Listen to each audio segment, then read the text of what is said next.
Hello, good morning, good morning. Welcome to the last day of the season.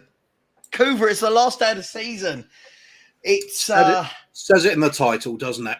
It's it exactly does. how I feel. One game to go. You can make up whatever you think that word should be. Been a long time, mate. How are you? You well? You good? Yeah, plodding along. Same Good. as most people in the country. Financial worries and the cost of everything's insane now. Mm-hmm. And we need a bit of Spurs to cheer us up, and it's just not happening, is it? If anything, No. it makes you worse. Yeah, absolutely. Absolutely. I mean, look, football's there to be enjoyed, but look, let's get into it, Kuva. We won't go too deep and sad with all this because it is the last day of the season. Normally, this is a day I really look forward to. Normally, this is a day. No matter what's happening with Spurs, I tend to go to the pub with the boys. We've got all the football on around the TVs in the pub. Everyone's bantering each other. This year just feels so much like, oh my God, it's like getting to the end of a school year when you're a kid and you've got summer holidays. The question I've got for you to start with, Kuva, is in context, because I'm not talking about league position, but in context, is this one of the worst seasons you've seen from Spurs in your life in terms of everything that's happened, the amount of money the club has got now, the attraction we should have? Is this one of the worst seasons? Yeah, you hit it on nail on the head when you say in context. Yeah. Because you just have to look what we did last season. All the talk was about how Arsenal are going to be going for it. They've secured top four at one point, haven't they? Of course, like they secured the league title this season. We clawed our way back in. It was a good, feel-good end to the season. What a contrast between today and the last game of last season, where we went to Norwich, thumping big win, secured top four, and watch the Gooners slide away. Yeah. And it was all, let's look forward to this. We got Conte as a manager. I didn't want him in the first place. I can't remember if you wanted him in the first place. Probably not. I've never liked his football. I think at the time I might have got a bit caught up with, oh my God, Conte's come in because of what happened with Nuno. But the Jose debacle had already shown me that we don't need that type of manager. So yeah. Yeah, I mean, regardless, it was Conte. You thought, if we're going to go for this, we've got top four. This is a good thing.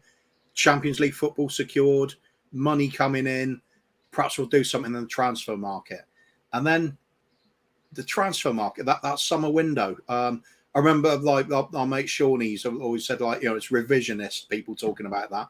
But I remember at the time, the big debate we had, and when pushed, I was saying that was a 3 out of 10 window for me, because it just wasn't the right players. Isn't it funny, Kuva, right? Isn't it funny? Fast forward, I mean, 9 months, 10 months ago, whenever this bloody season started, at that time, we were doing shows. Remember, we were doing shows all summer and transfer shows, and every Friday we did a fan phone-in show.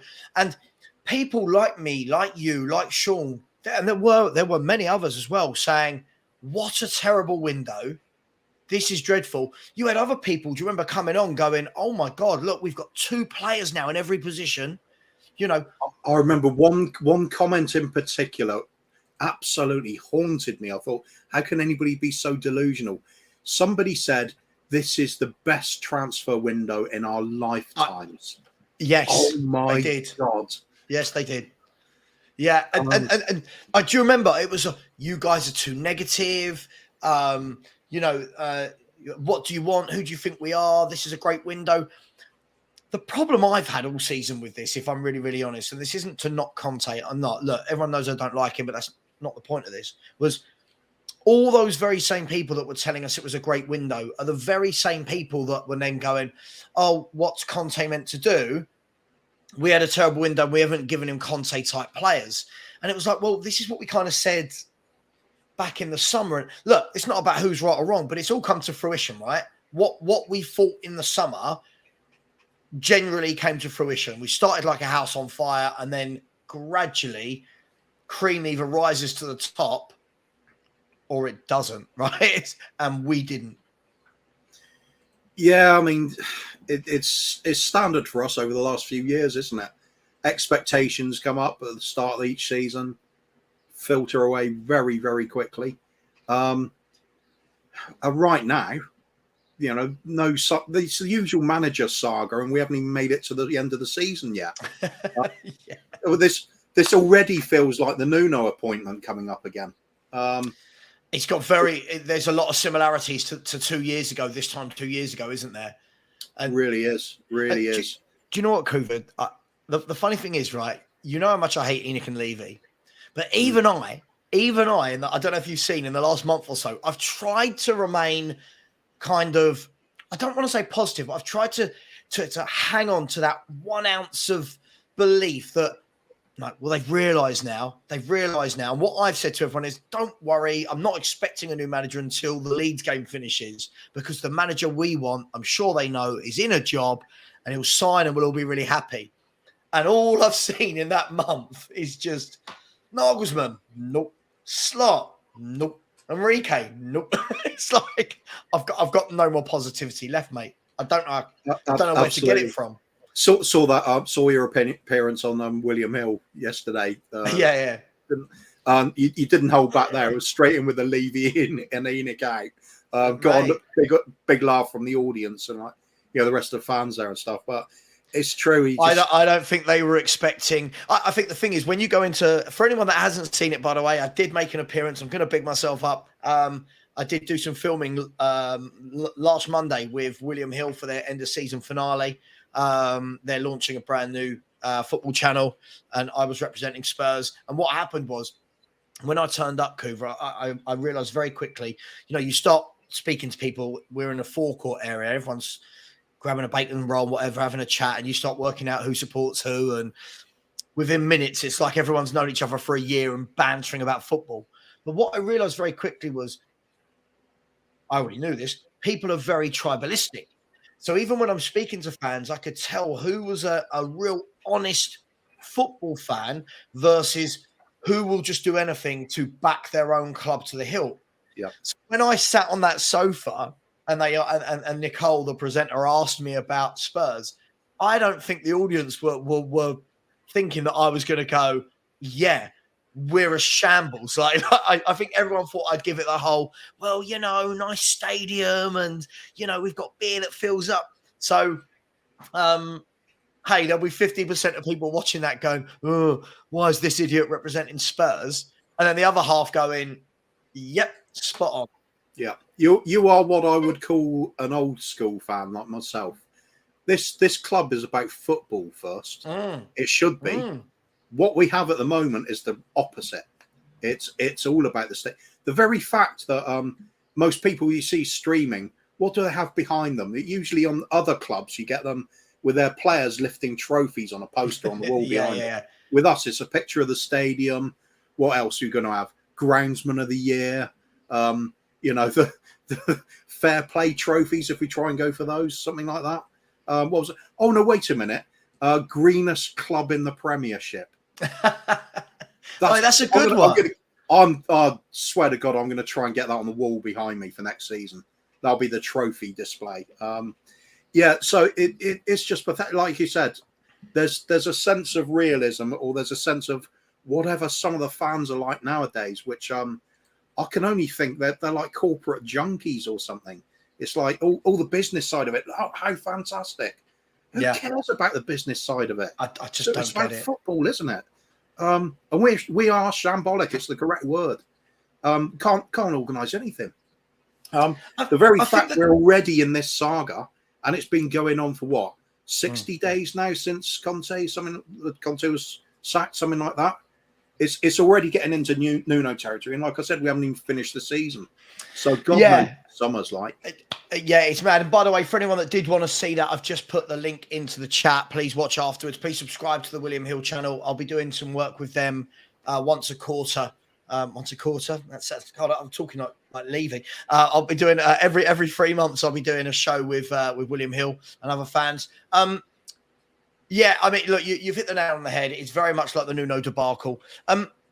One thing I would say, though, Kuva, is whether this is by design or default or whatever word you want to chuck in here, I do feel that now as fans, I think we need to accept that we are no longer an attractive proposition.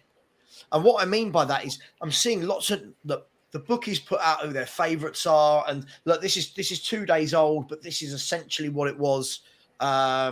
This is what it was 2 days ago. I'm sure all of those players are still in the mix because none of them have joined the club since. But I'm seeing people go, oh my God, Ange Postecoglou, and oh my God, Potter, and oh, Rodgers. I feel like this is our level. What is it that we expect now? Like we're talking about Brendan Rodgers, right? For example, I'm just going to say Brendan Rodgers.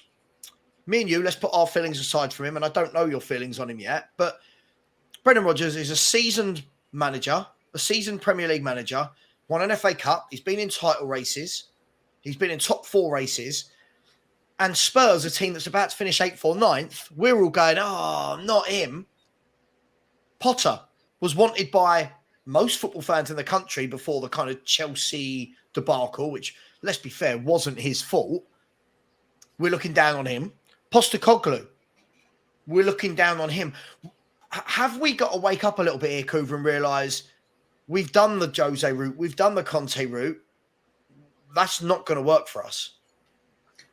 Absolutely. I mean, let's face it, it was kind of miraculous we got Conte in the first place. We already thought we were below that point. People are really looking at what's happened at the club over the last few years. You can see the downward trajectory. I mean, at times we had the little sort of lift under Jose, didn't we? On top of the table at Christmas or something. And it was the same thing. You look at the team and you think, are we really going to stay there? Of course not. But you get some of us are just going, oh, we're top of the league. We're doing it this season, riding it all the way. It's like if you've got a big name manager, therefore the rest of the team must be amazing too. Right. We're proof that does not work. We've got Kane. We've got a badly off form Sonny this season. Although to be fair, he's come back with a few goals recently to sort of, make his season a little bit more respectable. Where else do the goals come from? Kulusevski's fallen off the map, which is absolutely that's the bit that's been most gutting for me this season. He was the reason I wanted to watch us the most. He was the most exciting player from last season. Really was. What have we got now? Like you said, attractive proposition. Not even attractive for us as fans to go and watch. As you know, I've stopped watching games. I'll just go and do something else. I respect my time more than this. So that's how you know it's bad. Fans of I'm not being rude. Fans of my age, fans of your age now getting to the stage going, like obviously I've got more, I suppose, invested interest in watching the game because obviously I've got the YouTube channel and I've got to talk about the video after and that. But I think if it wasn't for my YouTube channel, I genuinely think if someone said, do you want to do this on a Saturday afternoon or watch Spurs? Years gone by, I would have gone, sorry, I'm busy, Spurs are playing. Yeah. This year, I think I'd be like, oh, yeah, all right, yeah, let's do that. That's bad, isn't it? That's a bad time. Put it this way. I can genuinely say this, believe it or not. I don't even know our result against Brentford. All I know is we lost. I couldn't even be bothered to look it up. It just doesn't mean anything to me at the moment. The club's gone. We might as well be a shopping mall with you stumble across there's a football pitch all of a sudden. Wow, what's that for? Do you know what someone said to me? I can't think which fan it was. One of the fans at this shoot I did said the equivalent of Spurs is, yeah, you've built the best stadium in the world. He said, but it's like going to the best restaurant in the world, and then when your food turns up, they lift the dish and it's a Big Mac and fries. Do you know what I mean? Everything's lovely from the outside. No, but being charged I know what you mean. £500 a meal. Do you know what I mean? It's like full of cress or something. It's like, look at this. Oh, look, the waiters are lovely. The waiters and waitresses, look, they're lovely dressed, and the cocktails are £30 a cocktail, and a starter on the menu is 55 quid or whatever. You've got 95 knives and forks. You don't know what to do, like a Pretty Woman moment. And then your food comes out and you've got some barbecue sauce, you've got some salty chips and a Big Mac with a couple of gherkins hanging out the side.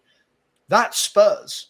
Yep. And unfortunately, what Levy and Enoch have been able to do over the last, I mean, how long was this whole stadium from the beginning of talking about it? It must be like over a decade ago, right? In terms of more than that, I more think that's right? surely it would have been part of their plan when they first arrived. Right.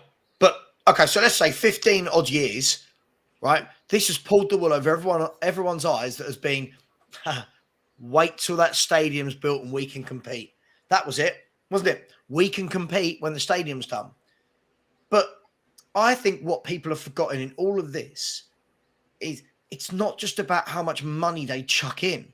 If there is no plan, and this isn't just football, this is surely the world, this is relationships, this is business, this is life. If you don't have a plan, you can chuck money, doesn't mean anything. And I think we've seen that from Man United in the last decade, where they've spent more than Man City, but Man City are the greatest team in the world, and Man United are now just slowly coming back to Carabao Cups. Is it even called that anymore? I don't know. Not only Man United, but you look at, say, Everton, for example. Everton are always used as this great example of, oh, well, it could be worse. Look what Everton have done. And I think, well, so what? They've done it badly. Just because we're not Everton doesn't mean we've done well. We should be looking the other way. What have Man City done? What are Brighton doing? What have even the Gooners? They're complaining about not winning the title. They're upset about it. Some of them are angry about it. Yeah. But look at that. That's a sense of ambition, isn't it? You're disappointed at not winning something. Us, if we get fourth, oh, magical. What a great season we've had. Big up the manager. Chairman's doing well. Where's the sense of adventure? Where's the sense of what football's all about? It's about your days of glory, isn't it? Look at little Luton coming back into the Premiership. What a fantastic story that is. Well, here you go. And you know what? Despite the fact they went non-league and come back again, part of me's envious about what they did yesterday. So I don't know if you saw, right? I don't normally do, like YouTube shorts, like the 60-second videos. I don't normally do them. But last night, I just thought, oh, I'm going to do one. And what I said was this, right? This is exactly what I said, Kuva, in this video. It said, Luton show Daniel Levy how to run a football club. And I went on to say this. In 9 years, Luton have put in a plan, have got a plan, implemented it, executed it to the point where they have gone up from the Conference to League Two, League One, Championship and Premiership in 9 years. Right, on a very small budget, tiny stadium. So all of this revenue, tiny stadium where you literally have to go through people's living rooms to get to your seat. Right. In 23 years, Spurs have taken us from Levy and Enoch have taken us from a mid-table team. We're now basically, if we finish 8th or 9th today, in and around a mid-table team. In our worst trophy drought for 100 years. Now, when I said this yesterday, people didn't understand what I meant. What I meant by that was the 15-year gap between trophies. This is the worst gap between two trophies since the 1930s. If what I read on Wikipedia, which I'm sure is true, is correct. Now, I then started getting loads of messages, Kuva, going, oh, what, you'd rather be Luton? No, that's not what I said. Oh, Luton will get relegated this year. Okay, but I feel like people are really missing a point. You got a plan, you implement it, you execute it. Look what can happen. But in 23 years, what have we actually done other than build a stadium? What have we done? Dreadful, isn't it? A League Cup, basically. So, right. That's it. A League Cup. And people say, well, it's a trophy, isn't it? Yes, but we should regularly be involved in that conversation. If we assume, and I think it's fair to assume that we've been a top six club all this time, and one of the richest clubs in the world, which we have been in terms of revenue coming in and the ability to spend money, we have been right up there. Our return on that is absolutely despicably bad. There's just absolutely nothing at all. Wow, did I just read that right? Yeah. Apparently, Cassie said, have you seen what Spurs selling on the website? Match-worn shirts for nearly £1,000. Jesus. I wouldn't mind if I was buying a shirt from a game where Lionel Messi's just danced around 5 people and scored a wonder goal. But, get the Richarlison one from the Liverpool game. that, if ever a moment summed up a season, Kuva, it was the utter jubilation from Richarlison to 60 seconds later, Liverpool winning 4-3, and you're like, that's Spurs. Is it bad that there's been a few games I've tuned into recently? One was when Newcastle had scored in the first, 63 seconds they scored in, and I'd had a bet on them to score in the first 60 seconds. So I just missed out at 50-1. It's a good bet against us usually. Sure. And they did that, so I started laughing. I thought, I'll go and have a pee. I'll come back and then I'll find a stream to watch. I can watch the rest of the game. By the time I'd gone to have a pee and got a drink afterwards, sat down with 3-0 down. I thought, this is amazing. So I watched it and I just laughed through for the comedy element. Against Liverpool, I was thinking the same thing. And, we're shocking. And then we come back somehow brilliantly and then pull out the old famous Spursy bit at the end where got something out of nothing and then thrown it away again anyway. And my first reaction was to just burst out laughing. I mean, really loud laughing, because it's just so us. This is what this club's like now. There's no. It's almost like there's no professionalism. It's a kind of half-hearted attempt at everything. Can look good at times, but eventually we will throw it away. And it comes from the top. And I think now more and more people are just seeing it because the options are getting exhausted. The manager searches are getting exhausted. Who has done this? It didn't happen overnight. We've been built this way. We've just had little periods where success has been almost there. The football's been enjoyable. We've been happy. Pochettino, Redknapp, Yol. At the moment, I think you're right what you said about the managers. We're in this pool now where we're probably going to be looking at these lesser managers or so-called lesser managers. Yeah, I was going to say, when we say lesser managers, I think they'll be looking at us Brendan Rodgers, for me, wouldn't be a bad appointment at the moment. I think we need that period like Martin Yol did for us, where we just learned to play football again. Yeah. Just have something worth watching. I think he could probably do that for us. Yeah. Year, 18 months, a couple of years of him. He's not going to win us anything. Nobody's going to win us anything at the moment. No, but he might at least give us the football back like Yol did. My big worry is we're going to get another pragmatic, really depressing style manager because we can't get any of the good ones. So perhaps we will have Nuno back after all. Then, after all, he's still going to make we proud, doesn't he? Look. Listen, I'm gonna look. One of the most important people from my channel has just come onto the show. It's not Perchy. It is, of course, Margot is in the chat. Big up, Margot Robbie, you absolute stunner, you. Perchy. On a serious note, I mean, welcome. We've all made it through to the last day of the season without dying, so which is of boredom, which is great. I don't know if you saw, there was this picture going around yesterday that showed the away entrance at Luton Stadium yesterday. Yep. And it was like 2 tiny little turnstiles, like back in the 50s, in between 2 people's houses. And the caption from Paddy Power was, it was brilliant. This is the entrance that Spurs fans will be leaving when they're 3-0 down in 20 minutes next season. And it was like, listen, as much as we shouldn't laugh at that, right? It's just the mess is just shocking. But Perchy, I've tried in the last month or so to be like, right, surely they've learned from their lessons. We're going to get a manager, and the director of football must have been in by now. They're not really giving us anything to believe in right now, are they? Listen, I think your thumbnail hit the nail on the head. Thank fuck it's over. I can't wait for that final whistle because I'm going to have an end of season party, not because we've won anything, but because the season is absolutely done. Honestly, I've been in this merry-go-round of I don't care syndrome where I go from one moment going, no, we have to worry about our next appointment. Next appointment is important. But then I flick on and go, Yeah, does it? Yeah. Then I go, I don't care anymore. And then I go, no. But we have to get it right. And then the likes of Slot fall away. The likes of Nagelsmann fall away.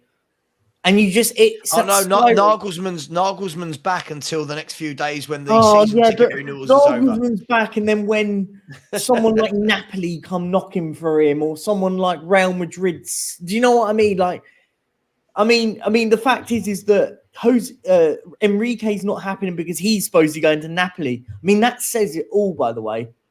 I mean, Napoli are a much bigger club than us now. Like, I'm just so tired of us. Like, listen, I kind of just want Brendan Rodgers in now. Just to be like, do you know what? Fuck it, let's go. Yeah, I mean, listen, I'm at the stage now where I'm championing this at the moment. I think a lot of fans don't quite understand what's about to come down the road in the next few years. Agreed. I think a lot of fans seem to think you bring in a manager and overnight this is going to click back into a top 4 team. You've got Man. I don't even know why I mentioned them. You've got Man City who are doing Man City things, right?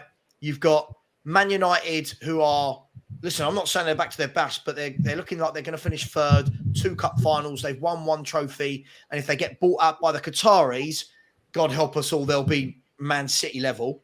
Not in 1 year, but they will get there. Of course. You've got Liverpool, who will no doubtedly be back looking at... Well, if they continue their form from this last quarter of the season, if they carry that, they'll be back in the title race again. Well, yeah, if they're bringing in people like Alexis McAllister, etc. Yeah. You've got Newcastle now in the fold. Obviously, it's going to be how do they then cope with 2 games a week, but they've got the money now to go and buy. I mean, I saw Eddie Howe saying the other day that some of their targets are marquee signings. You've got Chelsea, who are an anomaly. We don't know with Chelsea. You don't know. They could be brilliant. They could be awful. Arsenal look like they're going to keep doing that with bringing in people like Declan Rice. They're looking at they've inquired about Gundogan as well. You know, Caicedo. Then you've got Brighton on an upward trajectory. Yep. Pardon me. You've got Brentford on an upward trajectory. Aston Villa have got loads of money and now a top manager there as well.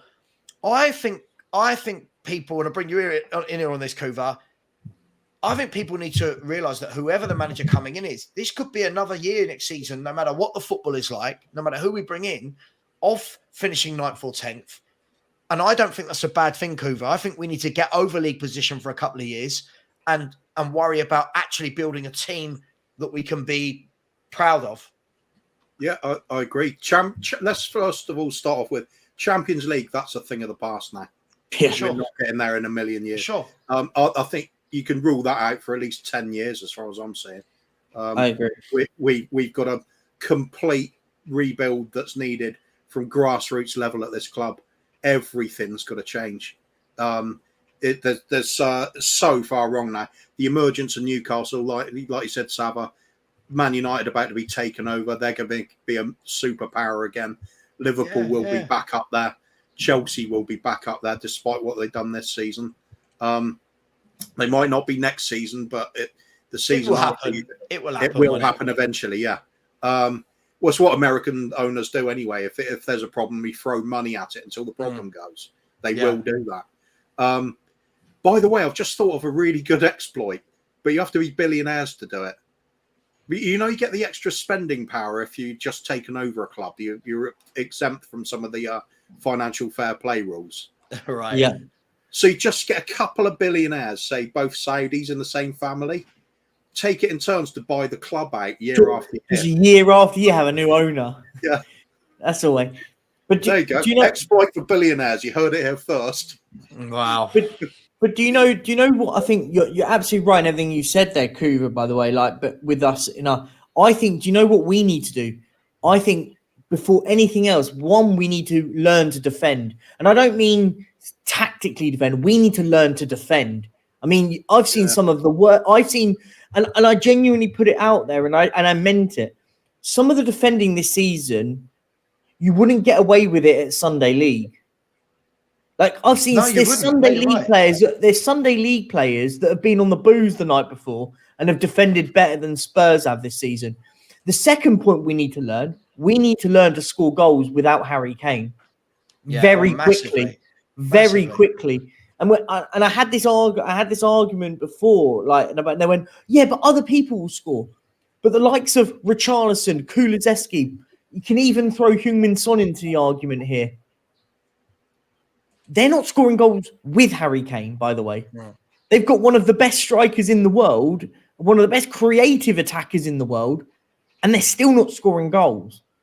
Like, make that of what you will. As I said, the fact that Bentancur is our third top goal scorer, by the way, behind Kane and Son, says everything. He's been out for what, 4 months, 3 months? But Perchy isn't. Listen, I agree with you, but I feel like when I see this Kane argument, it's the whole without Harry Kane, we'd be in this position in the league. I take it with a pinch of salt because that's not how it works, right? It wouldn't suddenly be that if you took Kane's 28 goals out, that we'd finish on 28 goals less. We wouldn't. We would still score some of those goals, or the football would have been different. But not the Richarlison. It could only be 27 goals. I agree with what you're saying, Sava. I do agree. But my argument will always be, if we took Harry Kane out of this team this season, I don't expect the likes of Son, Richarlison, and Kulizeski to get anywhere near those 28 goals. Maybe even half, maybe. Listen, of course, and look, we all know what a wonderful player Harry Kane has been. But if you look at it, and maybe not in this setup, but if you look at it across the league or leagues, who has top strikers? Hardly anyone has top strikers anymore. And what a lot of clubs have learned to do is in this kind of new era where everyone plays a front three and a false nine and all that, is share goals around. Spurs haven't had to. Let's be really, really honest. Yeah. We haven't had to because we've had Harry Kane for nearly a decade. Teams like Brentford, teams like Brighton, teams like Fulham, these teams learn that you get 7 goals here, 8 goals there, 9 goals there. I think we're gonna be that without Harry Kane because the conversation for me, and I don't know what you think about this, Kuva, but I think the conversation, we asked the wrong question. When people are talking about how do you replace Harry Kane, I don't think it's about replacing Kane. I think it's about replacing goals. Now, you might say that's one and the same thing, but for me, you can't replace Harry Kane. There aren't Harry Kanes out there, and if they are, they're not joining Tottenham Hotspur. So for me, if Kane does go, and I know this will sound crazy right now, I almost think it wouldn't be the worst thing in the world for Spurs because it will allow us to actually evolve. It will allow whoever the managers come in is to actually evolve and not have a safety blanket. Now, I know that will sound crazy, Kuva, and people will go, what, you're mad? But at some point, as Sean always says, he will have kicked his last ball. Yeah, it's true. You look at the way other teams are doing it. Of course, we talk about them all the time this season, but Brighton, what happens when some of their star players are missing for a match? Somebody else comes off the bench. Nothing's changed. It's just an easy slots into the team, knows the role, knows how they're going to play it. What they have that we don't have is they are a team. Yeah. They defend in numbers, they attack in numbers. They're confident with everything they do and work as a unit. Don't see that with our players. Sometimes we'll have half a game where we're attacking well and players are supporting and we look good for a little bit. Other times we'll have defensive periods where perhaps we have got 2 banks of 4 and, it's very, very, very boring to watch, but we were looking actually fairly solid defensively. But most of the time, you see neither one nor the other. And you've got sort of a midfield that's not quite sure what they're doing. They're not supporting the defenders who get exposed and shown to be not very good, which we know already. Then you've got an attack that suddenly 1 or 2 players get into the box and there's nobody there with them. So we are just very, very poor. With disjointed is one of the best words ever used about a football team, and that is us to a T. We are so poor. Do you know? Go on. So I was just going to say, just to give that point credit, right? I don't know if anyone watched Brighton versus Man City the other night. Brighton were absolutely magnificent. They took the game to City. They tried playing Man City's game with them. Now, here's the players that didn't play for Brighton on that day. Because Man City actually put out a very, very strong team. This was the Brighton 11, all right? They had Steele in goal. Casado at right back, Van Heck, Colwill, Estupinan, Billy Gilmore, Pascal Gross, Enciso, Bonotto, Welbeck, Matoma, which means Lewis Dunk didn't play, Ferguson didn't play, McAllister didn't play, Veltman didn't play, Webster didn't play, Solly March didn't play, and yet they can make 5, 6, 7 changes and go toe-to-toe with the champions of England playing good football. And that tells me that with the right manager, guys, and with an actual scouting department, there is life after Harry Kane. Of course there is. But of course there is. It's a big if, right? Well, it's the big if. The big if is if we do it correctly. And I think this is where I think Spurs fans have now come into this thing. I think we'll probably agree here. We fall into this trap where we go, we're not going to do it right, though, are we? Because what we think is we need to stop this. And it's not just fans, it's also the club mentalities is need to scrap this narrative that we're a big club. We're not a big football club. We need to start again.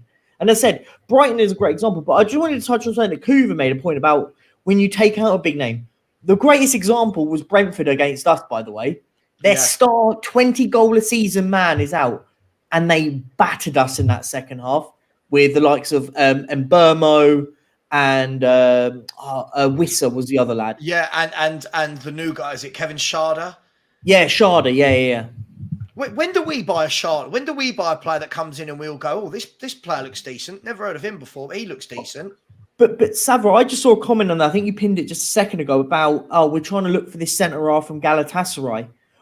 Fans, you need to stop thinking about big names now. We're not going in for the likes of Bastonis, Vardials. You're beyond delusional if you think that, because we need to start looking at these young, talented defenders from outside of these sort of so-called big leagues. It's exactly the sort of signing that I think his name is Nelson. I think his name is Victor Nelson. I believe his name is from Galatasaray. It's the sort of signing that Brighton signed that we all go, nah, we're too good for that. And then he becomes an absolute superstar. And then we go, why didn't we go in for him? Yeah, we right. need to start doing things like that. We need to start looking at these leagues in like the Turkish leagues, all these sort of smaller leagues, not these big leagues, and getting these sort of little gems elsewhere and start building. But when we do that, we go committed into it. And listen, it's going to take time to do it right, but we go committed into it and go, do you know what? We're going to do this and start cherry picking top players that have analytically come up tops, because that's how it all works in this sort of analytical system. But I think that's right, isn't it? By the way, just before I come to Kuva, by the way, there are 315 of you in the chat and only 77 likes. Smash the like button, people. Come on, let's not be tight. I've said this on a few channels before. If you're watching this and liking it and you haven't hit that like button, you've got to get out. No, we'll get that door. Look, Kuva, I mean, Perchie's got a point, hasn't he?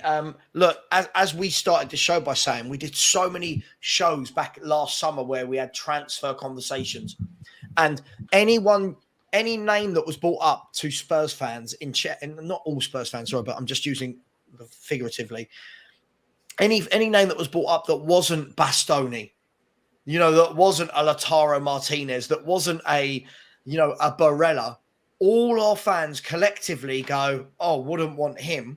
I remember Nathan Ake, fans going, oh, he's awful. Yeah. Lewis Dunk, from Brighton? Do you know what I mean?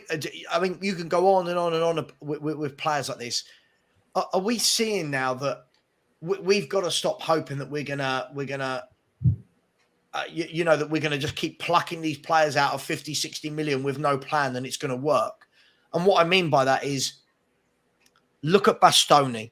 This is the biggest example of how our fans, one, go over the top, and two, are a bit deluded, if I'm honest. All summer it was Bastoni. He loves Spurs. He'll join Spurs. Anyone know what Bastoni's done this week? Signed a new contract, hasn't he? Bastoni's... anyone know what he's going to be doing next weekend, or the weekend after, sorry? Playing in the Champions League final? Playing in the Champions League final, right? And fans need to realise we're not attractive like that. I know everyone got the whole, Conte's here and they want to play for Conte. Fans want to play for a winning club more than they want to play for a manager. What do you make of it all, Kuva, in terms of, constantly belittling signings that we might be making as well? The big one for me, and this is the one that a lot of fans are going to have to get into their heads pretty soon. Like you mentioned earlier, at some point, Kane isn't playing for us. If it's this season is his last, or which it could be. I have a feeling he'll run out his contract, to be honest, and we're having for one more year. But when he does go, who's been our main man over the last 10 years? Kane. Yeah. Now, did we sign him?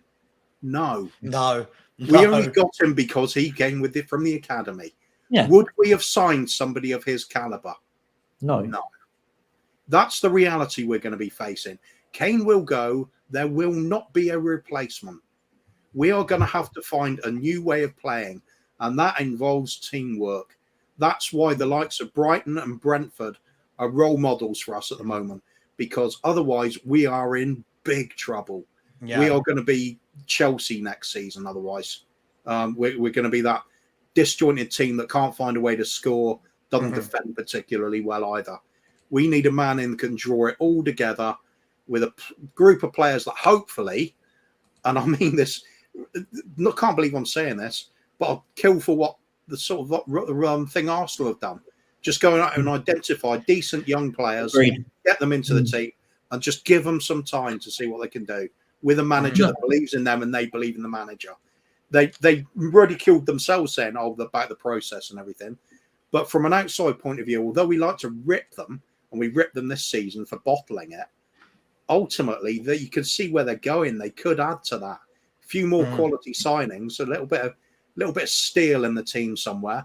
They could be challenging again. With us, we talk about them bottling it. We bottle it every time the game kicks off. Yeah, we can't even manage two halves of football slapped together. Yeah, I mean, look, I just want to bring up a couple of comments. I've got a super chat that I need to bring out. Mason Lerman has said, Sava, I think he's saying, will the love with Stel happen again? Love the show, by the way. Yeah, listen, everything is cool with me and Stel. We talk every day. We're streaming. Everything's fine. Yeah, good show the other day. Really enjoyed it. And we'll make it.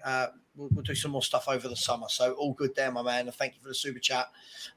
Just quickly, John Cunningham has said, you lads keep talking some clubs up who've been doing it for a year or two. I know we've been poor. Listen, John, it's not about talking those clubs up. It's about context.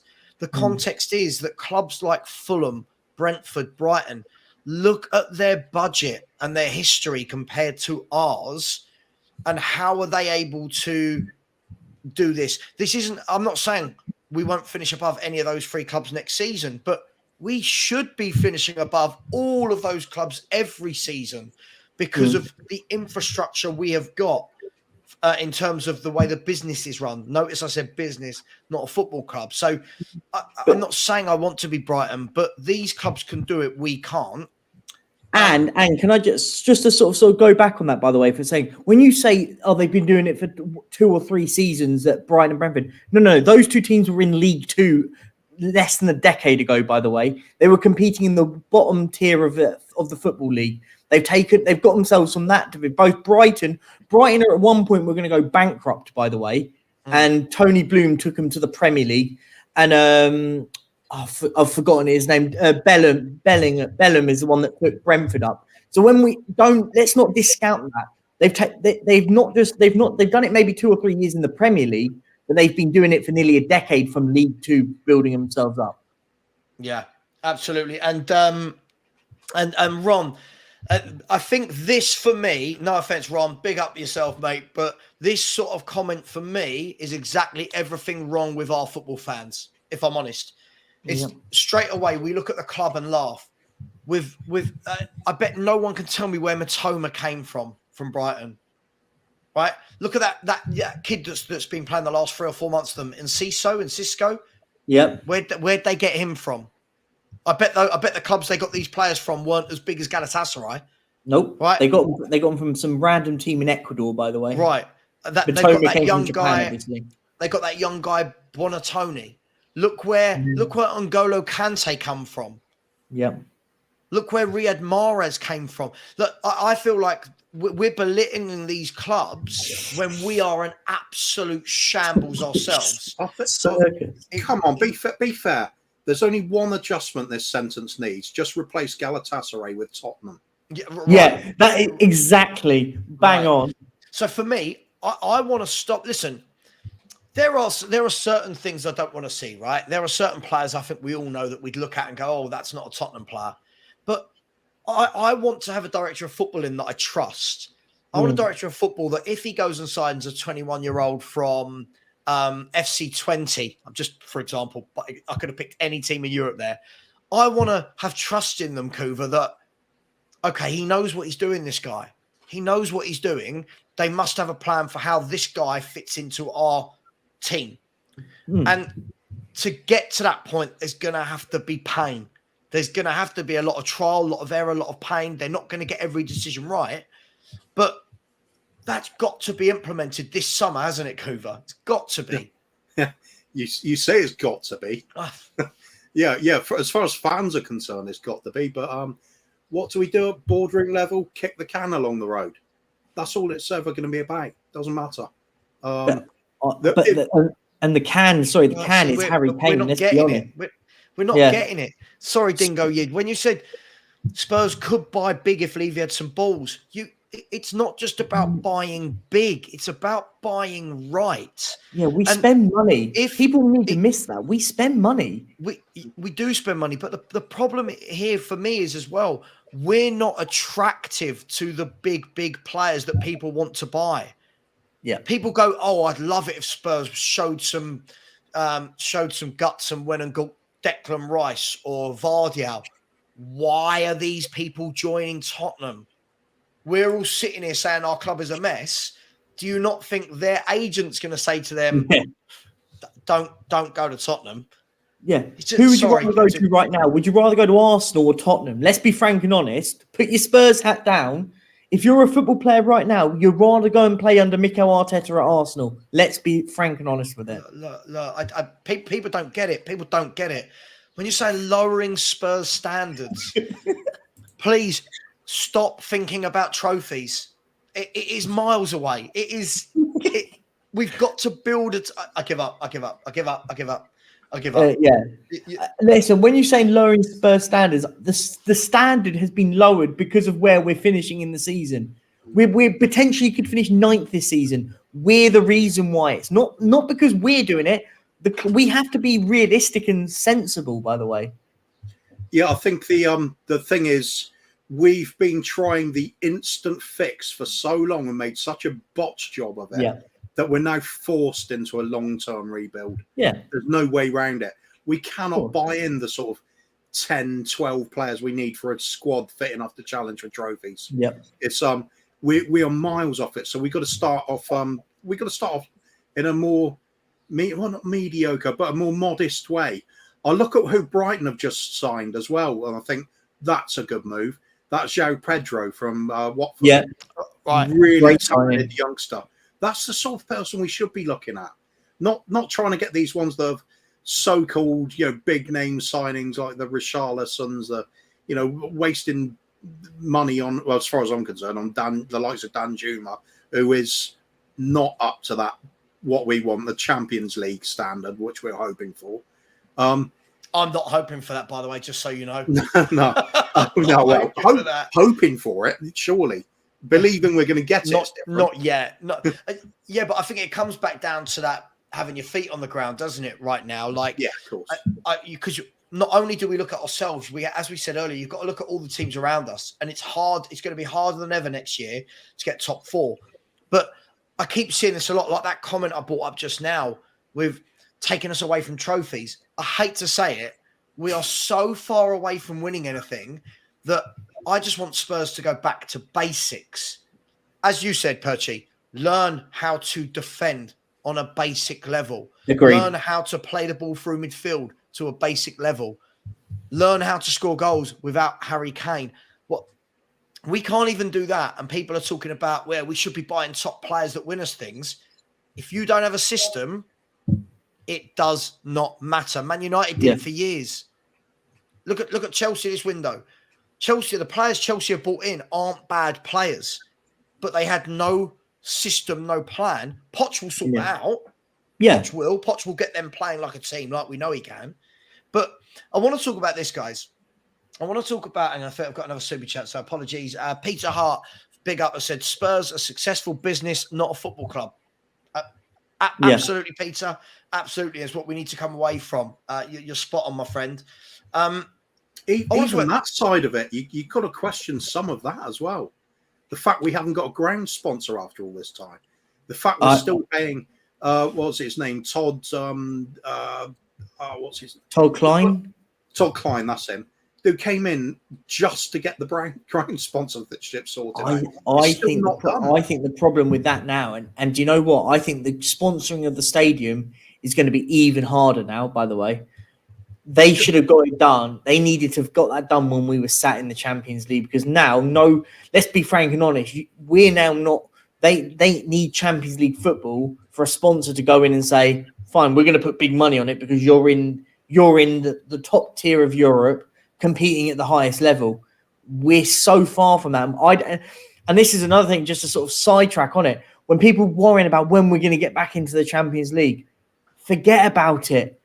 We need to forget about that for now. We need, and it's something me and you, Sab, we made a great point about, be out of Europe. We need to start actually playing properly, making passes, actually being able to defend. This was going to be my point, lads, and some fans will not want to hear this. I do not want Tottenham Hotspur to win the game today. I do not want to be in Europe, and I've made this point a million times. I don't know your thoughts on this, Kuva. I used to love Spurs being in Europe when we had a competent team, and I could enjoy Spurs playing twice a week. But the points I've been making, I'm sure you've seen from afar, Kuva, is I feel that Spurs need to finish 8th or 9th this year, completely miss out on Europe, gut everything out, and actually spend a year next year building and being on that that wonderful training ground we built.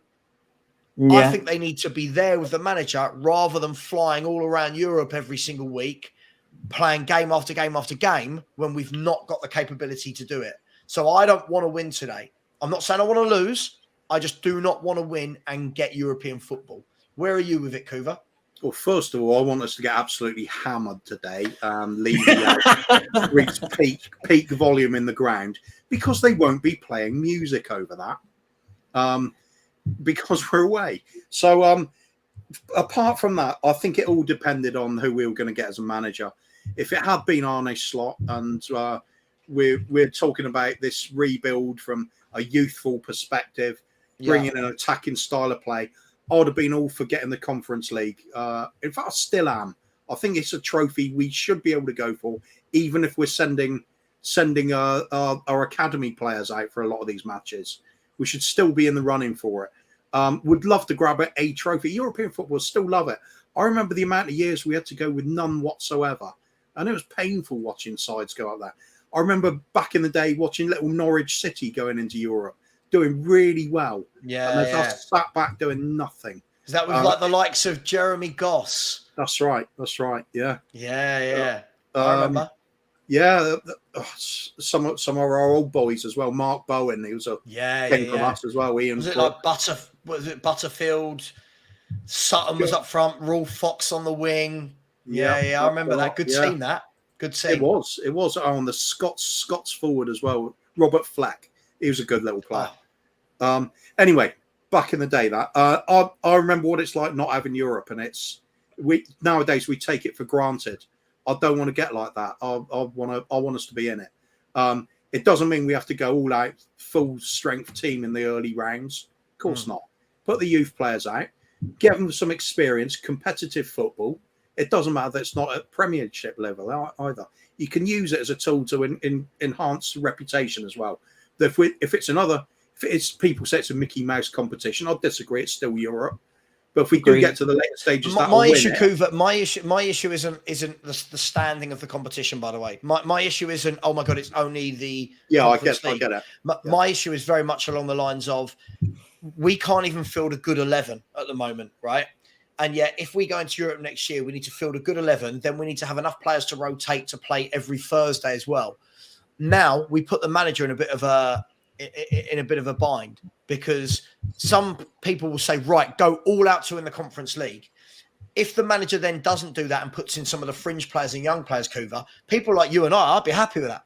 Yeah, I'm happy to see the young players get that time.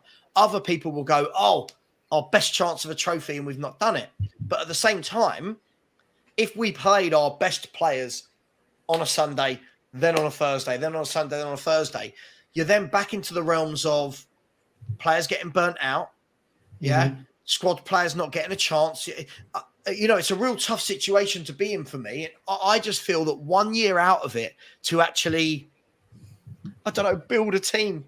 just be on the training ground. If we don't get a manager and a plan in place, it just doesn't matter, does it? No, true, of course. But I'm more at the point where I don't want us to be in Europe next season, more because we can actually properly trim the squad. We don't have to go and spend and get, theoretically, in air quotes, 2 squads. Realistically, you can get a much smaller squad if we're not in Europe. So we can get rid of the likes of Lo Celso and Ndombele, Sanchez. Do you know what I mean? We can start shipping out a load of players. I don't know. Good morning from Amsterdam. Oh yeah, I don't want to know what you're doing there, but okay. No, mate. It's work.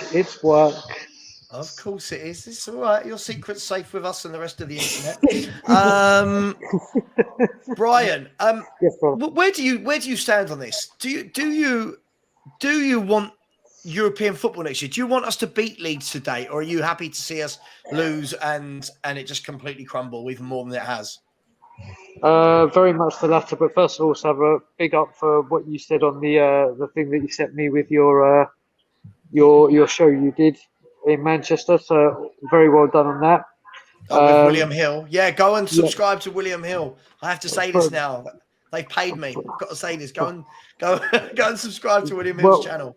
Well said on that. But yeah, like I said, listen, it's the end of the season.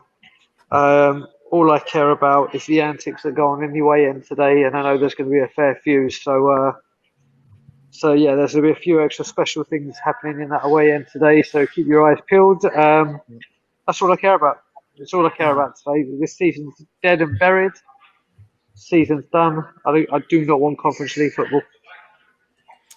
Yeah, it's a tough one, isn't it? I mean, Perchy, when it comes to the Conference League, I think that we're seeing lots of people saying, well, hang on, if West Ham can get there to a final, then we can. But from what I've seen, and I'm not an expert on West Ham, it feels like they've played very strong teams to focus on that and got to a final. Would Spurs fans be happy? Let's assume we keep our better players. Would Spurs fans be happy next season, Perchy, with Kane and Son playing every Thursday night at places like Lithuania and Iceland and all of this? I think. Okay, so it's a double-edged sword here, and this is the point. Spurs fans need to understand what they actually want here. For me, if we're in it, listen. Hypothetically, let's just say we go and beat Leeds today, and we finish 7th, finish above Aston Villa, and we get into Europe. I then expect us then to go out and win that. Like, I don't care because people go. I hear the notion that we go. I don't want to be in it because it hinders our league position, and I would agree to that if it meant that it would hinder us from winning the league. We're not going to win the league. The delusion is all gone there. We're not winning the league. So let's just hypothetically say we're in the tournament next year, then we might as well just go and try and win it, even if it means we finish 11th, 12th, because I think we're going to finish mid-table anyway. Mm-hmm. So I would just be like, do you know what? Let's just go all out and try and win that and stuff like that. But then my argument would be where you said about players the likes of Kane and Son in it. We did that under Conte, and we were still getting beaten in all parts of Europe. We lost to Mura under Conte, and Kane was on the pitch for the whole game. So I mean, off the back of that, gents, I mean, there's another way of looking at this, right? How embarrassing would it be? Again, this hypothetical game, we win today, we get Conference League, right?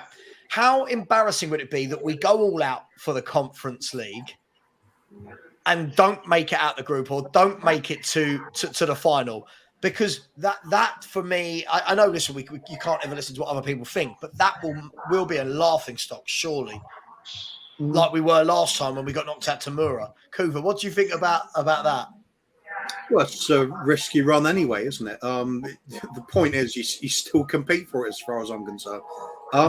What's the difference between we take everything seriously and fail, end up mid-table winning nothing anyway, or taking it light on the likes of the Conference Cup, putting the youth players in, fail to win that, fail to get out of the group stages, then finish mid-table and don't win anything anyway? What's the difference? Yeah. The fact is, we're not good enough. Our first team squad is not good enough. That is the problem. Currently, it's not good enough, and it doesn't have anybody to lead them off the pitch either. We've got nothing in place whatsoever. So I think I'm not even going to really worry about the finishing place. It's going to be whatever it is. It just, right now, nothing about this club matters except for a change at the very top. That's the only thing that I can see is going to bring anything to the club.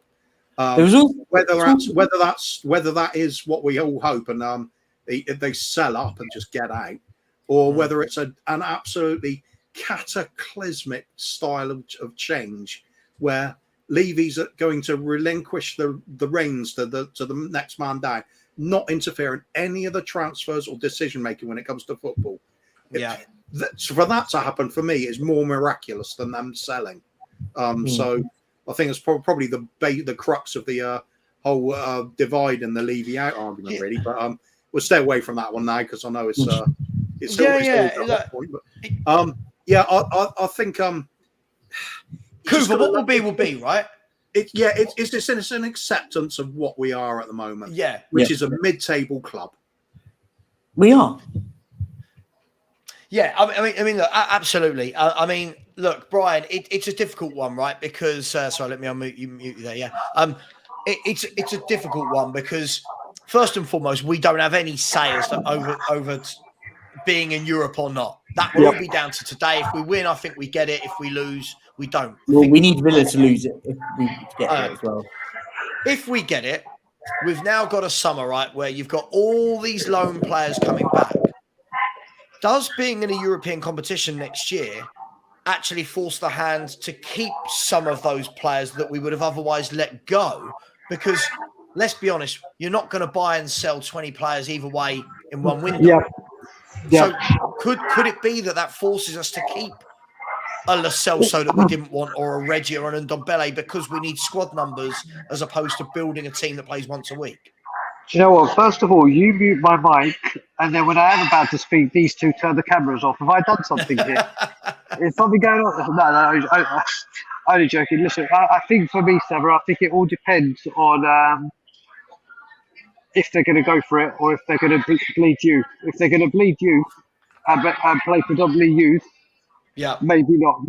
They might say, right, we're going to go ahead with what we had originally planned and do what we were going to do. Right. But if they're going to go for it full hog, like you said, they haven't got. We're not going to bring in the quality in and out, like serious quality. So it may force their hand. It may force their hand. But if they are going to use it to bleed just youth, then I don't think it will. Yeah, I mean, it's an interesting one, Perchy, isn't it? Because it doesn't matter whatever we say about playing youth. First of all, have we got enough youth players of I'm not saying qualities in their class players because they're young kids, but that are good enough to represent Tottenham in a European competition? Because so far, the only youth we've seen given any minutes to this year, if I can remember rightly, and someone will tell me if I'm wrong, the only minutes I've seen from any young Spurs player is in a friendly, Sayers versus Motherwell. I don't know. Has Devine had any minutes? Divine's had a few injuries, unfortunately, Tim. But yeah, no, I think Divine came on against Portsmouth for about 6 minutes. Oh, yeah. Divine's had 6 minutes. You've got what? Mundell doesn't want to sign a new contract. I'm just worried that we're talking about playing the youth players in this competition, but have we even got enough of them that could make a lineup? I mean, no is the thing, and the other question is I just looked at the table What other team, by the way, is going to be in the potentially? I mean, their season's not over. Could be in the Conference League next season. Which elite football club is going to be in it? They just had a 10-point deduction. Juventus. So if they, I mean, they could still technically get in the Europa League, I believe, and I think they could even still get Champions League football because I think if they've got to play AC Milan today. But do you see my point? If they lose, I think at the moment they're in 7th place in their league, and that's where they'll finish. So let's just say hypothetically, like you already look at that and go, well, there you go. That's an absolute elite football club that has the resources to go. Do you know what? We can put our B team out, and we'll probably win the whole tournament. And for me, that's not the specific reason, but the biggest reason why I've said to you about I don't want us to be in it is because not even do you know what, with the youth players, it's not even like that. I feel bad putting them into that situation. They don't just listen. We tried that under Nuno, by the way, and look what happened. Look what happened when we did that under Nuno. He did it against Pacos Ferreira. That was just in the qualifier to get into the group stage, by the way. Yeah. And we lost away from home to them. Yes, we battered them in our place because we ended up having to play the likes of Harry Kane, Heung-min Son. So it becomes a circus anyway. But this is why I'm on board with you in the sense of we need to just scrap Europe for a season. Scrap it. Let these young players get chances off the bench in the Premier League. Listen, I don't expect them to be amazing, but the likes of Alfie Devine, the likes of Harvey White, give them opportunities off the bench from in a league game, or you've got the likes of the Carabao Cup, you've got the likes of the FA Cup. And I think you made a great point about it. We need some pain at the moment, proper pain. Yes, we are hurting at the moment at a club, but we need it to get a little bit worse for it to get better. We need to start the sort of process of the sort of 30-plus-year-olds leaving the club, the likes of Kane, the likes of Son. And listen, we love them. They're talismans at the football club. They've been amazing. Son, Lloris, Perisic, Davis, Dyer. I think the whole thing needs to be cleared out. Again, and without Europe, it's better. Yeah, just quickly, I'm seeing lots of people in the chat talking about this being recorded. I don't know if people understand what the live symbol in the top left-hand corner means. I can assure you this is very much live. Kuva, and we're going to go for another 7 or 8 minutes, by the way, and then I'm going to go to PT because I'm getting old and fat. Kuva, all of this conversation, I suppose, is quite irrelevant because it all depends on who the manager is, right? Because what we've seen across years of supporting teams is some managers are very open to chucking in youth players. They're very open to giving them a go. Klopp's a great example, a manager that will give young players a go, right? He's done it this season. We've seen Fabio Carvalho play. We've seen Bajcetic play. We've seen him do it throughout the years. Conte, even Poch, not so much with the youth team. So this all depends on who we bring in, right? And is there a guy that you can see that would be youth friendly, so to speak? Yep. There is somebody I could see who would be youth friendly. They're available. They'd play a style of football we'd enjoy. It's going back to Harry Redknapp. Cool. Bringing back Harry. Yeah. He does all of those things. Can't be any worse, can it? Would you, know what I mean? Let me ask you then, I loved Harry, by the way, and I get loads of stick because I preferred Harry to Poch. We won't go into that debate, but I loved what Harry Redknapp did for this. Nothing wrong with enjoying both, mate. No, absolutely. I enjoyed both. Redknapp was just, I don't know. I loved it. It was just a breath of fresh air, kept it simple. But would you bring Redknapp in at his age on his own or as part of maybe a double act with a younger up-and-coming manager? Getting Joe Jordan again. Joe Jordan. So when I said young and up-and-coming, you went to Joe Jordan. It was fun, wasn't it? It was just fun. I enjoyed under Redknapp. Yeah, why change it? It was good last time. The only reason it sort of came off the rails, partly the usual, doesn't get the players that he's after. A certain Mr. Tevez and Cahill were due to come in. And who did we get instead? Ryan Nelson and Hazard as well, if I'm right in saying. Hazard, Yeah. he was in an interview with Hazard, I believe, or in a hotel room getting it sorted, and we didn't want to pay the money for him. And then he went to Chelsea, I think, the year after. And to reply to somebody in the comments then, no, I'm not on a wind-up. We are that bad at the moment. We need somebody to come in and stabilise this team. Get us playing football again. Just back to the basics. Yeah, Harry Redknapp can do that. Harry Basic. Redknapp for a season, he could get us back on the rails, at least playing football. Then go from there. Perhaps then bring in a younger manager, up and coming, keep Redknapp on as an advisor or something. Kuva, wouldn't he have been? For me? I don't know about the long term. We can go into this further with Redknapp, but we have got 5 minutes left. I just feel like Redknapp was the obvious from the day Conte left.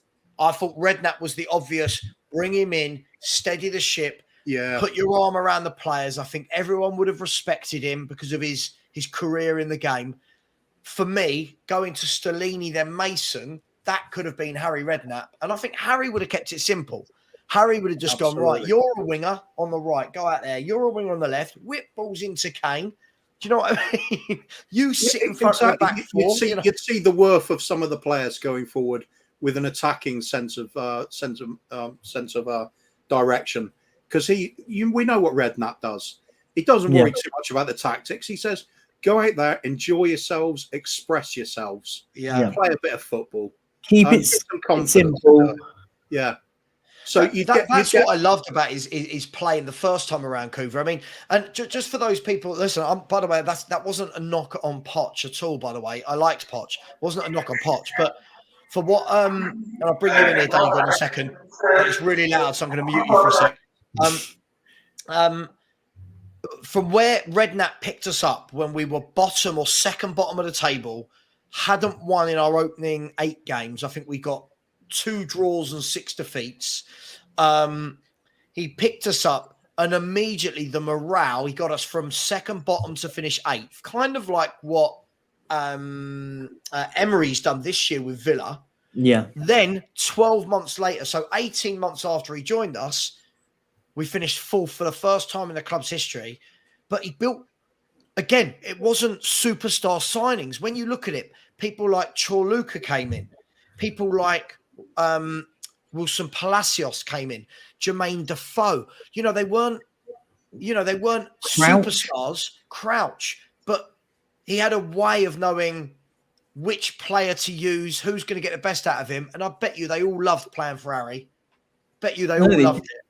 No, they did. If you listen to the Peter Crouch podcast, he says very much a lot about actually his time at Spurs under Redknapp was they enjoyed it. But that's the thing is, you're right. We didn't go and sign one superstars. We were signing hard-working players.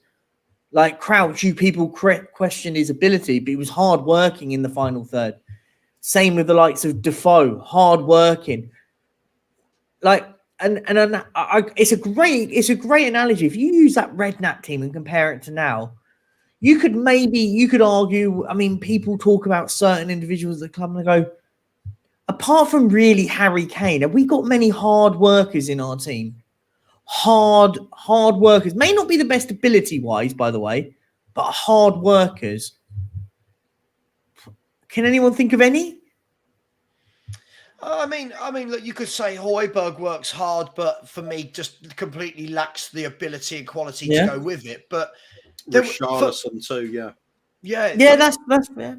Look, I mean, Daigle. I mean, that era. I'm literally going to end the show in 2 minutes, by the way. But that era under Redknapp, I just felt like the Poch era. There was a real togetherness when the team played.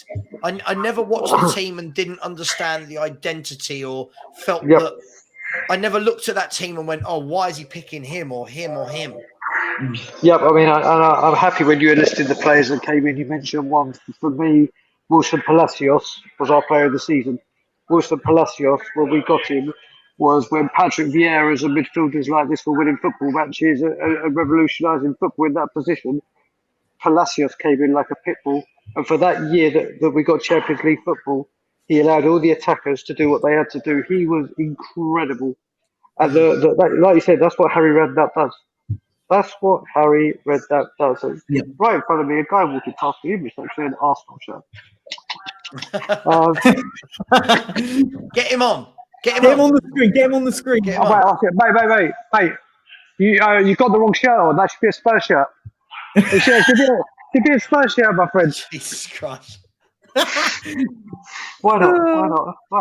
He said, no, thanks. I don't blame him. But Yeah, true. Getting back to Harry Redknapp. Yeah, that team knew where they were going and what they were doing. And you can see it. And it just goes to show when a player has a manager that they believe in and that the manager believes in them, you see what's happening. You can see the difference it makes. Like you said rightly, Sarah, 8 games, 2 points, bottom of the league, or next to it. Look what he did with Aurelio Gomez at the time, going through an awful run of form. And I will never forget, everyone talks about the Arsenal game for Danny Rose's volley. I don't know if people remember the 3 out of this world saves that Aurelio Gomez I remember. made during that game, and one of them being a Robin Van Persie free kick that he came out of nowhere and just tipped around the bar, and another one from Judas. He turned average players into better players just by making them feel loved and wanted. Here, as soon as they start accepting one manager and getting used to him, whether they like him or not, it's like, oh, I'm glad you got used to him. He's gone. Yeah. And then he gets to Levy. It's like, okay, he's gone. And and I just have to say, because I haven't said anything Levy-esque in this thing, I've just been seeing loads of tweets to see that it's broken by the Daily Mail today that he's rightfully or Daniel Levy has taken his number 1 spot back at being the most paid chief executive in the Premier League. Wonderful stuff. He has. I mean, listen, guys, I really do need to wrap up. So quickly before I go, I've got one more super chat here from Craig Fenner, who has said nobody wants Rodgers, but he would sort us out over a few seasons, then bring in someone better to take us forward. I think, I'm going to be honest, guys, I think Rodgers, I'm not saying he's my number 1 choice. This is our level now. I think we need to stop disrespecting managers that have actually, he's been in a title race with Liverpool, finishing 2nd. He's won an FA Cup, but we think that we're above that. Anyway, look, guys, I'm going to leave it there. I'm sure you've got loads of content to watch today, but what I will say is the Spurs review is back tonight for the season finale at 8 p.m. Please join us live for that. Please go and subscribe to Brian Daigle and the boys at Tottenham on Tour. Brian, thank you very much for coming on. My pleasure, buddy. No worries, mate. No worries. Please subscribe to Kuva and Bobby K for the free Spurs boys.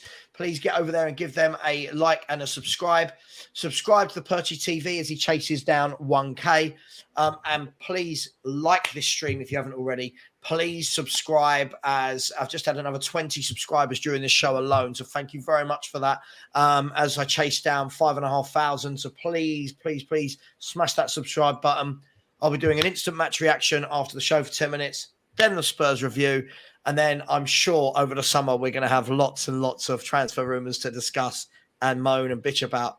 Thank you very much, guys. I'll leave you with a short video. Score prediction. Oh, you want to? Okay, I've really got to go. Because I don't care, mate. I just wondered if you wanted to. Leeds 3, Tottenham 1. 4-2 Leeds. 4-2 Leeds. Oh, I was going to go 3-1 Leeds as well. So am I, but as always, Levy out. Had to get it in there. Yeah. Guys and girls, enjoy the game today as much as you can. We'll see you later. I'll leave you with a small video of when a team wins a trophy. And here comes Hurst. He's got some people are on the pitch. They think it's all over. It is now.